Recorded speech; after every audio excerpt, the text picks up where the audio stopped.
Welcome to this module, which is on hips, or koshi. Okay. This is one of my favorite modules, and as I've traveled around the world looking at people doing karate all over the world for many, many years, and this is what the Japanese look at, the lack of the use of the hips is terrible. If you're not using your hips or you don't understand them, you do not understand karate. All your power comes from your hips. This means that if you're small in stature, male, female, it really doesn't matter. You can create the same amount of power. Whoever uses their hips wins. It is such an important lesson. I'm going to give you a training exercise to do today, which you just cannot get enough of.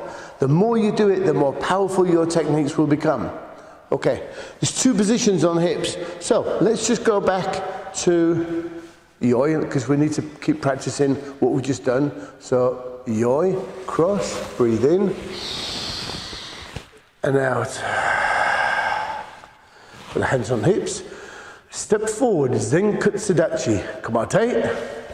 So we're going into a stance. Now, just check you're in the correct stance with your feet pointing forwards, and your hips are in the forward position.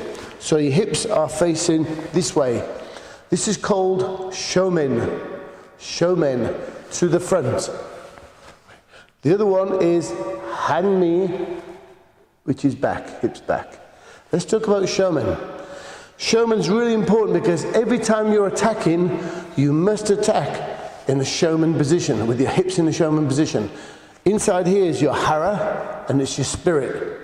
From Japanese, from karate, your spirit lies in your hara, and your hara must be facing forwards to be part of the attack.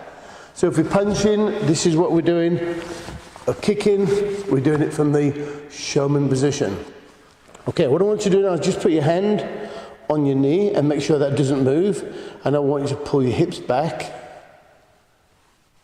all the way back as far as it'll go. Good, this is hanmi. All your blocks are done in hanmi. You block, so if a kick's coming in from here, come into hanmi, and it's the hips that deflect and create the power that deflects the block.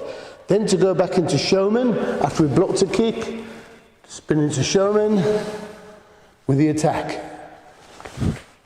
Block, hanmi, and shomen. Now you haven't learnt punching at the moment, so what I want you to do is just put the hands on your hips. If you've got a karate suit, great.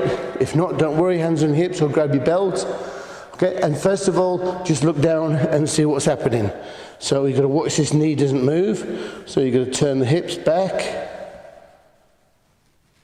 and forward and back and forward.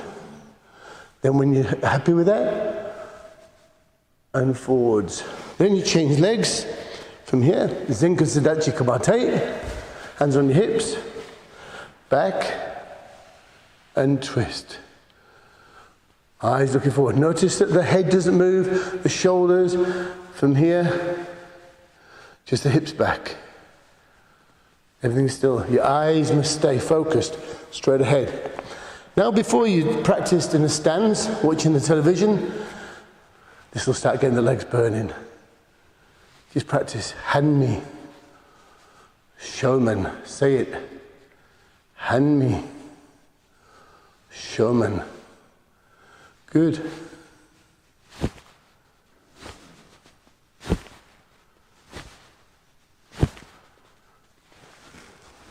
Yummy. Good, so that's the practice of the hips. The main thing is that you understand attacking, the hips are in the shomen position, and for defending, they're in the hanmi position.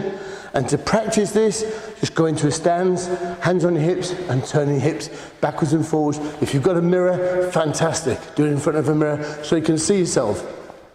Always, whatever you do on one leg, do on the other leg. Say, for example, that you do 20 or 50 on the left leg, but your right leg really hurts after about 10. Okay, it just means that you need to do twice as much training on the right leg. Both legs should be even all the time. Okay, so that's the use of the hips. We do more exercises with them as we go through, but that'll start you off. See you in the next module.